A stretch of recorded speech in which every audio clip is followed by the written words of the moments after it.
So yesterday I spoke to someone who recently got approved for EB-1A, and I learned about 3 ways to strengthen your case and profile that I personally don't think are that obvious.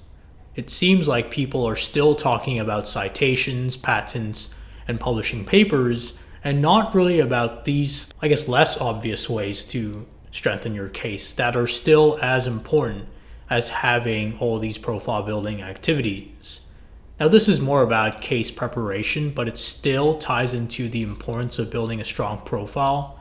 It's not just about doing activities, it's also about understanding how to present your case. So here's just a document that I just drew up. 3 ways to strengthen your EB-1A case that are not obvious. The first is having strong reference letters, and we'll go into more details to what that actually means. And it's probably not what you think it actually means because it ties into your anchor criterion. We'll go more into that later on in the video. The second thing is having an interesting narrative. That actually matters a lot, especially in distinguishing your case from all the other EB-1As that are submitted every single year. And the third thing is defining your niche, your field of expertise. That also matters a lot because you're trying to show that you've risen to the top of your field, and defining what that field is can have a significant impact on your case. But just to provide more context around these concepts, so I was having this conversation with someone who recently just got approved for EB-1A, and it came to my attention that there were all these other ways to improve your case, to strengthen your case without actually doing more activities.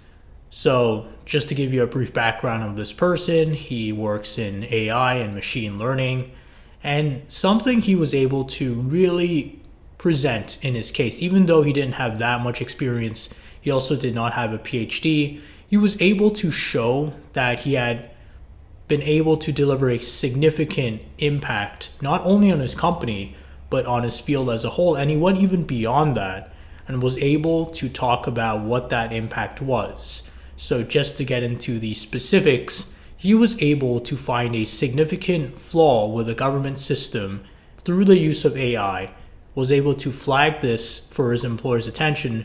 His employer was in charge of allocating this funding, if I remember correctly, or not allocating this funding, maybe his employer was one of the recipients of this funding. He was able to create a system that showed that this funding was actually not being properly allocated, and as a result was able to transform his field as a whole, which actually got him his next job.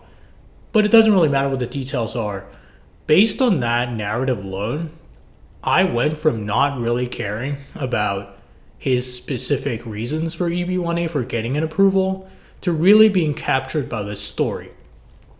And that is really a big part of EB-1A that is not really talked about. Having an interesting narrative, having an interesting case to present to USCIS. And that can actually be done through these 3 ways that we'll be going into in this video. So going into the first thing that you need to strengthen your EB-1A case. And again, we're not going to be talking about citations or publications or anything of that sort. It's actually reference letters. Having strong reference letters can really change the strength of your case. And the reason for that is because if you can get someone at your company who is high up to not just say very generic things about you, like you're a good team player, like you're very good at analyzing certain things, like that sort of thing. If you can get them to move away from that kind of generic narrative and really home in on something very specific to what you've done for the company and how that has impacted the company significantly, or even not just the company, but the field as well. And you can get someone to go into the specific details of how exactly you did that. And the case of the person I spoke to, he was able to show specifically how his machine learning model, against all odds, against all kinds of pushback from his team, was able to identify something that his company had completely missed And that not only transformed his company, because his company was actually able to complain to the government about their funding situation because they had spotted this flaw in the funding model that was used to allocate funding to them. This model was even used by other companies to discover that same flaw. So in that sense, he was able to impact not only his company, but also his field as a whole. And he got not only his past employer, but his current employer to attest to that fact. So the strength of your references matters a lot for strengthening your EB-1A, because it goes into building that strong case narrative that you need to be able to tell to show that you've risen to the top of your field. And the strength of your reference letters is not just about getting someone senior at your company to talk about you. It's about getting someone senior at your company to talk about specifically what you've done. Very specifically what you did. What was that one or two things that helped then distinguish you as a top professional, not only at your company, but perhaps in your field as a whole as well? So how do you get these strong reference letters? You're probably wondering, okay, how do I get this strong reference letter? Well, really think about who actually knows your work really well and who knows that one thing that you're going to be presenting as the core of your case, the anchor criterion evidence that you're going to be using that on its own can show that you've risen to the top of your field. And then get someone at your company, might not even have to be someone senior, someone who just knows your work really well, to be able to articulate the specific details for how you were able to deliver something so significant that it not only impacted your company, maybe it impacted the field as a whole, as this person was able to do, and I think was able to do well, and as a result of doing well, was able to get approved for EB-1A. The second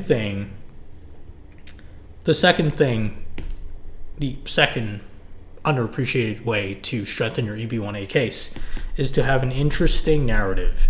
An interesting narrative is not in the sense of what you do is really out of the box, or it could be out of the box, but you don't have to be very unconventional. You just need to be able to articulate specific details that help highlight just how much you were able to deliver in impact and what kinds of challenges you had to go through. So one way is to go through the challenge lens, and this is something I just came up with right now. What this person that I spoke to was able to do was he was able to articulate how he overcame certain challenges like pushback from his team, and the company and team told him this was not the way to do something, but he was able to show that his way was correct. And as a result, that led to huge impact on his company and field. So to me, that was an interesting narrative because he was able to overcome pushback from his team, and I'm sure this was all laid out in the reference letters he presented. That interested me, even though I didn't really have a pre-existing interest in his field, which is machine learning and healthcare. But that interested me, and that was probably what interested the officer who looked at his case. They were able to see that there was a clear narrative for what this person was able to do, go against seniors at his company and create something that no one had ever seen before, create an out-of-the-box model that was able to deliver significant impact and transform the course of the field. Now that's an interesting narrative, especially from someone with, I think he only had a couple of years of experience, also no PhD as well. So he was able to go against all these senior people who had far more experience than him to create this significant impact on the field. So that's an interesting narrative in itself. Another way to present an interesting narrative that comes to mind right now is maybe to talk about a problem that no one has addressed before that you were able to solve. That's another way to present an interesting narrative.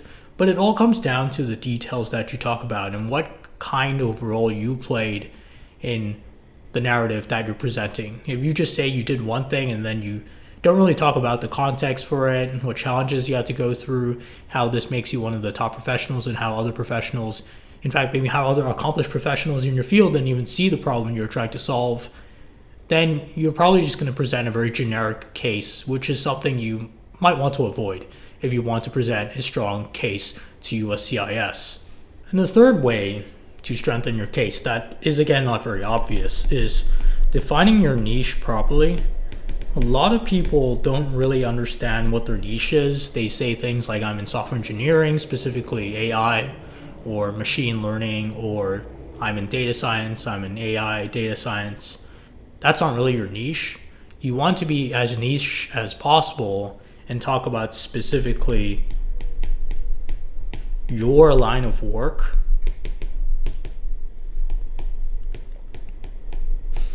and not generic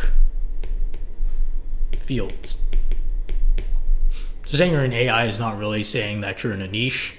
Saying you're in AI in healthcare to solve funding problems that the government is facing and is affecting medium and small businesses, that's a great niche. Because then that focuses your entire case on this specific field, where you can then actually have the ability to show how you have risen to the top of this field.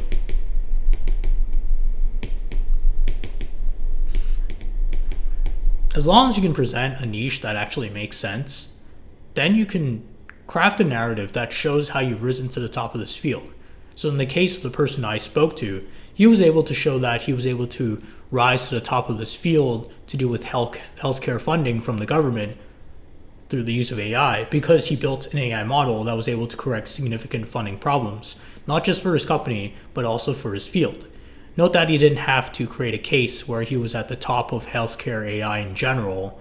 He didn't present that kind of case. He presented a specific problem he was able to solve and how he became one of the top people to solve this specific problem and is still influencing the field to this day. That's a completely different narrative to saying, oh, I did a couple of hackathons, I judged a couple of competitions, and I'm one of the top healthcare AI people. Notice the difference between these two case perspectives. So yeah, just to summarize what we talked about in this video, the 3 ways to strengthen your case that are not obvious are reference letters, and then narrative, and then niche. These are 3 things that you might want to get right first, or you might want to really think about first before going out and doing a bunch of random activities that have nothing to do with building a very focused case. You want to first understand what you've done. And I think these things actually tie into anchor criterion. You want to first understand what that 1 or 2 things you did, what were those 1 or 2 things that you did that you can on their own claim that you've risen to the top of your field. Think about those things that you've done, or 1 of 2 of those things, and then start building your case. But don't forget that it's about crafting an interesting narrative, that is presentable through your reference letters. You need to be able to back up that narrative as well with the help of reference letters that go into specific details as to what you did and how it makes you one of the top professionals in your field. And ideally, you want that to be as obvious as possible without the need to claim that you're a top professional. So correcting government funding situations across the entire field in the US, that on its own just sounds like you're a top professional in your field without having to use those words. And then niche is also something you want to get right, but you don't really have to get right, as in you don't have to manufacture the niche. Just think about what subfield of your field you're in and what specific problems you're actually solving within that field, and then pick one problem, and then if you've solved that problem to a significant extent, that could be your niche in itself. So instead of healthcare AI, it could be healthcare AI for government funding for small and medium-sized businesses where there are specific funding issues to be solved that are worth millions of dollars or even hundreds of millions. That could be your niche. Just think about the problem you've helped solve in your field. Think about the problem that you've solved to a significant extent, and then craft a niche around that. So that's it for this video. 3 non-obvious ways to strengthen your EB-1A profile.